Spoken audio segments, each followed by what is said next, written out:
Надо, чтобы людей знали не по бейджикам, а по фейсу. Микрофон. И тогда будет все нормально. Так, здесь спасибо Милевскому за такое немножко разъяснение, что я хотел сказать. И, конечно же, вот с центра и президент, и все говорят о развитии Дальнего Востока. Ну, знаете, одними разговорами ничего мы не изменим. Надо, конечно, менять экономическую политику центра. Вот здесь, когда говорили о партизанске, говорили о находке, я сколько читал там об этом угле, непонятно, что там нахачане мучаются с этим. Но вопрос очень простой. А почему Дня Дальнего Востока не принять в федеральном законе, что все налоги, не только НДФЛ, а все налоги остаются там, где вообще-то работают люди и добываются? Вот тогда будет развитие Дальнего Востока. Почему, извините, мы сейчас на Сахалине находимся, но вы же должны, вот здесь студенты живут, они же хотят, то есть сидят, они хотят здесь жить, работать. Но вы же должны понимать, что у нас на Сахалине практически ничего сахалинского нет. У нас все не сахалинское. Почта не сахалинская, железнодорога не сахалинская, компании связи не сахалинские, электроэнергия не сахалинская, банки не сахалинские. То есть мы доноры, вот все доят нас, но только не для Сахалина. И при этом есть у нас областная дума, заезжают иногда губернаторы сюда, мимо проезжая, дальше они здесь останавливаются, что-то сделать.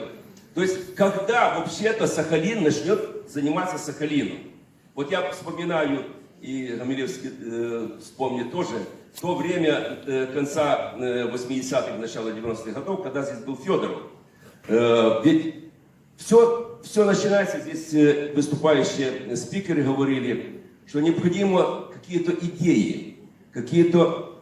И сейчас президент говорит, надо принимать амбициозные цели. И, откровенно говоря, майский вот этот указ, все же понимают, что, например, тот прошлый майский указ, который не был выполнен, но не надо критиковать.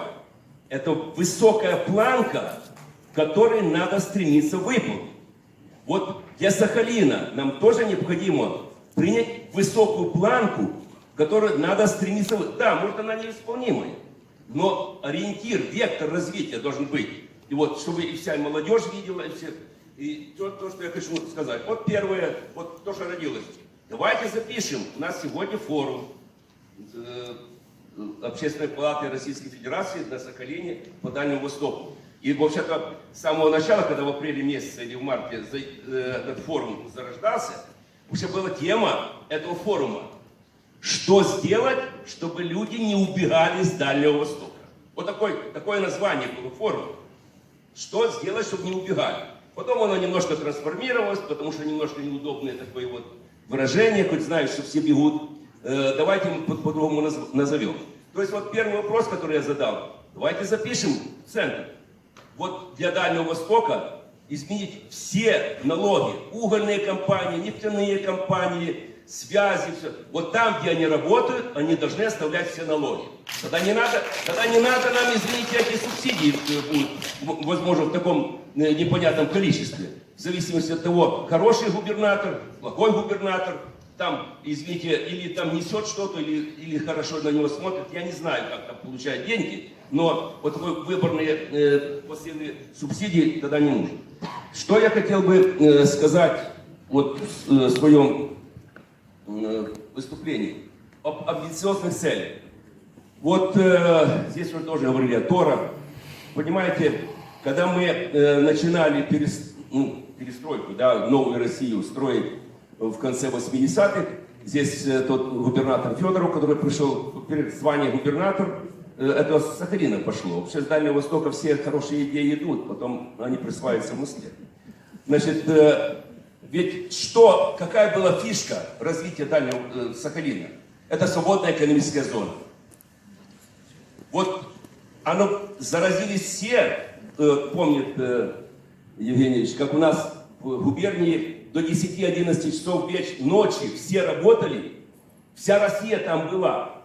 На Сахалине мы первыми, только в Министерстве экономического развития Советского Союза еще регистрировали совместные предприятия. А наш губернатор Федоров издал указ, создали мы отдел внешних связей и регистрировали здесь совместные предприятия. С России приезжали, в очереди стояли в коридорах, регистрировали предприятия здесь на Сахалине, совместные предприятия для России. То есть не надо бояться, надо двигаться. Я понимаю, что все боятся что-то сделать, снимут с работы там губернатора или мэра или что такое. Ну, такая судьба у этих губернаторов и у мэров для этого. Поэтому вот мы говорили, я уже говорил, Торы. Почему Тор на этой горе, прости меня, Господи, горный воздух? Или там в каком-то части порта Корсаку? Да, это нонсенс. Почему это разные уровни хозяйствования, даже в Южно-Сахалинске? Вот тот, кто в Торе работает, у меня там одни налоги, там другие условия. Чуть-чуть за Тор, уже другое. Но это кретинизм. Я считаю, что мы должны поставить и областная дума, и будущий губернатор, который кто придет. Сахалин, вот весь Сахалин это Тор. Весь Сахалин свободная экономическая зона. Должны люди одинаково жить, что в Южно-Сахалинске имеют преференции, что, извините, в Охе или в Ногликах. Как, и тем более по Торам, новые предприятия получают льготы, а существующие пусть умрут. Вот когда они умрут, или на них базе сделаем что-то новое, они тоже будут получать льготы. Это такая кретинизм чистой воды, хотя прикрывается какой-то новой экономической политикой. То есть вот этот вопрос. Второй вопрос. Это. Сейчас. Второй вопрос. Я сегодня вот просмотрел, вчера Путин утвердил перечень поручений по итогам совещания по Дальнему Востоку и поручил проработать меры по увеличению населения Дальнего Востока. Замечательно. Но вот когда все говорят, и уже год или два, надо, чтобы сюда меньше уезжали, больше приезжали. Вы понимаете, вот экономика такая точная наука вообще-то, хоть она немножко расплывчатая, но если нет индикаторов и нет конкретных цифр, тогда это одна болтовня с самого верха до самого низа. И сегодня тоже болтовня. Вот если мы скажем, что, допустим, на Сахалине в 2024 году, до конца, когда президент, должно жить сегодня 480 тысяч, должно жить 600 тысяч населения. И вот губернатору поставить такой индикатор с каждым годом, чтобы он отчитывался перед населением и перед президентом, что сделано, что вот здесь было 600 тысяч населения. Чтобы они приехали. Вы понимаете, да, что у вас здесь таджики будут? Что? Понимаете, что у вас таджики здесь будут сразу же? Если такой индикатор поставить. Вы меня извините, сегодня, чтобы даже не знаете, наверное, сколько у нас таджиков. Да, сколько у нас таджиков, вы даже не знаете. Просто если вы зададите просто такой вопрос, я сейчас объясню. вы получите результат. Я сейчас объясню. Не надо такой. Вот надо, чтобы тогда губернатор и вместе с сообществом гражданским разрабатывали меры, что надо сделать, чтобы здесь было такое население. А если не давать индикаторы, не надо об этом вообще говорить. Просто что нужно сюда, чтобы люди ехали. Нет, смотрите, я же с вами полностью согласен, просто хочется, чтобы вы сказали, какой я сейчас скажу. Потому что когда вот. Теперь вопрос очень простой. Ну, мы, вот лично, мы как ассоциация бились, начиная с строительства, такая более яркий пример, это по северным льготам и надбавкам. Это закон о северной компенсации. Он есть, но он никем не применяется. И вот у нас в начале максимальную цену сидят эти северные льготы, выигрывают по-терековски и получают незаконно. Я уже везде кричу. Вы нарушаете бюджетный кодекс. Потому что компании, которые там с Самарой, с других, получают северные льготы. За что? Ну, потому что у нас вот начальная максимальная цена, у нас 44-й ФЗ и все прочее. Добились. Вот губернатор на майском совете поднял вопрос. Есть указ, поручение президента. Разработать, чтобы в начальную максимальную цену не включать эти все льготы. Есть поручение президента. Ну и что? Было поручение, чтобы к 1 августу это сделали. Наше правительство Сахалинской области вот только в сентябре месяце создало комиссию. Я уже все пороги отбил. Создали комиссию, чтобы разработать методику, методологию. Да не надо здесь правительству эти вот выделения северной льготы надбавок. А это как раз то, что вы говорите, кто будет ехать. Потому что там же величина надбавок зависит от того, сколько здесь лет прожил. Или он здесь рожден, он сразу получает полную программу. Или те, кто приезжает, каждый год там 10%, если помните. То есть механизмы это сделаны еще в советское время, сразу после войны. Но почему-то где-то до 93-го года это все делалось. Потом это все, я извиняюсь, похерили.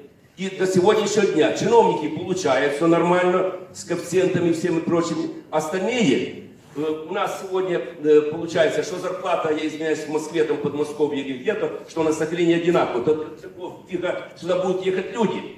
Это первое. Второе. По строительству, я уже рассказывал в Москве. Вот эта вот зарплата, говорят, ну у вас зарплата нормальная, там средняя. Подождите. Вы же не помните, не знаете, что сегодня строители работают вообще по 12 часов в день. И еще в субботу работают. Перекрутите на 8 часов, и вы получите, по 20 тысяч рублей в месяц. Какой дурак будет работать на Сахалине на этой стройке? Ведь все надо приводить в соответствие. Вот эти экономику и реальную жизнь надо приводить в соответствие. Или мы будем мы будем это делать или нет. Второе. Вот это ипотека. Я недавно там в Питере была конференция, там тоже задал министру нашего строительства по этому вопросу. Вот ипотека. Да замечательно, в Москве, конечно, ипотека нормальная. Но на Дальнем Востоке, меня поддержали с крайнего севера, там на северах. Замечательно, кто может взять ипотеку, да. Но для того, чтобы ехали сюда люди, мы же в России сделали вот это только про ипотеку, мы не говорим о арендное жилье. Для того, чтобы вообще развивалась Россия как экономический субъект, необходимо, мы же на рынок перешли, здесь студенты сидят. Рынок отличается чем? Движением товара, услуг, работ и рабочей силы. У нас есть движение товара, услуг и работ, но нет движения рабочей силы. Потому что все сидят, у нас, если в Америке взять там 46% населения собственники жилья, у нас 90% собственники жилья. Они сидят как куры на сетках, высиживают яйца. А больше они не могут дойти, потому что яйца стукнут. Да? То есть квартиру куда они денут? И сегодня говорят, ипотека. То есть, а ипотека есть якорь. Якорь, который препятствует развитию экономики.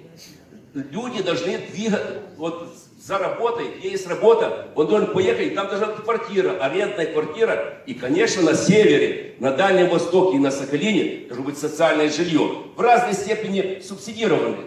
Или государством, или предприятиями, это другой вопрос. Но субсидированное арендное жилье. И когда мы говорим, что нужно 600 тысяч населения, как пример я сказал, в 2024 году, тогда нужно посчитать, сколько населения сможет взять ипотеки, а сколько надо построить арендного жилья, для того, чтобы сюда ехало население. Сюда никто не поедет, сюда, чтобы потом взять деньги, что с Москвы он возьмет деньги, чтобы здесь построить себе ипотеку. Он что, идиот или что? У нас даже сахалинцы ипотеку строят, но не на Сахалине, а в Москве. Или в Питере, или где-то в Орле квартиры строят. Это вроде вот в России этого не понимают или что? То есть вот этот вопрос изменения вот этого тренда по северам, если мы говорим о поддержке Дальнего Востока и Крайнего Севера, тогда необходимо серьезно этим заняться. И когда я задал этому, это там замминистру, он даже не смог сориентироваться, что я говорю в арендном жилье. И я заканчиваю. Доступность. Мы большую проблему как бы сделали, построить детские сады. Но, во-первых, мы отчитались, но не выполнили программу по детским садам от 3 лет. И сегодня, извините, утром, почему пробки в Южно-Сахалинске, наверное, во всех городах Дальнего Востока стоят, потому что родители с одного конца города в другой возят детей то в школу, то в детские сады, а по нормам, российским нормам, детские сады должны быть пешей доступности. То есть 300, написано в норме, 300 метров от жилья. Детский сад не должен быть, а школа 500 метров от жилья. У нас это есть на Дальнем Востоке? Нет. Поэтому но нам необходимо, чтобы сюда люди ехали, надо, чтобы семья, когда приезжала, жена, чтобы не была наседкой при детях до 3 лет. Надо, чтобы ясельные группы были. Вы хотите, чтобы сюда семьи приезжали, они приезжают сюда работать и что-то зарабатывать, и что-то жить. Значит, необходимо здесь, конечно, в районах Дальнего Востока, если мы хотим развивать, это детские ясельные группы, детские сады с ясельной группой. И чем быстрее мы это сделаем, освободятся, опять же, рабочая сила для работы, а не сидеть дома. Этот вопрос я заканчиваю. Я хочу сказать, что необходимо на Дальнем Востоке на всем сделать ревизию того, что сделали муниципалитеты, так называемые отселение ветхого и аварийного фонда. Вот то, что было сделано, это обман. Я говорю, это откровенно. Потому что были же разные причины, почему муниципалитеты не показывали весь тот фонд, в каком он состоянии. Сегодня, что мы делаем? Мы же занимаемся, вот наши подрядчики занимаются капремонтом многоквартирных жилых домов. Да там его нельзя ремонтировать. Что губернатор говорит, ну фасад-то надо сделать, потому что это же вид населенного пункта. Да он гнилой внутри. Надо его демонтировать, а не фасад делать или крышу. То есть вопрос ревизии вот того, что сделано, и сделать реальный, честный ревизию всего жилого фонда и показать стране, что на Дальнем Востоке то с жилым фондом вообще кранты. Ну и крайний север то же самое. Я работал в Тюменской области, я помню, и сейчас там стоят полки, где были рабочие бытовки, там люди, все, заканчиваю. А люди живут до сих пор. То есть вопрос серьезной переоценка ценностей должна быть. И все это идет. Первый вопрос. Сколько мы хотим, чтобы было прирост населения на Сахалине? Давай ставим. Если оставить то, это одна программа. Добавить 50 тысяч, вторая программа. Сделать 600 тысяч. Вот губернатору, Думе и всему сообществу разработать программу, что надо сделать, чтобы было 600 тысяч человек. Если есть такая задача, президент поставил увеличить население на Дальнем Востоке. То есть конкретные индикаторы.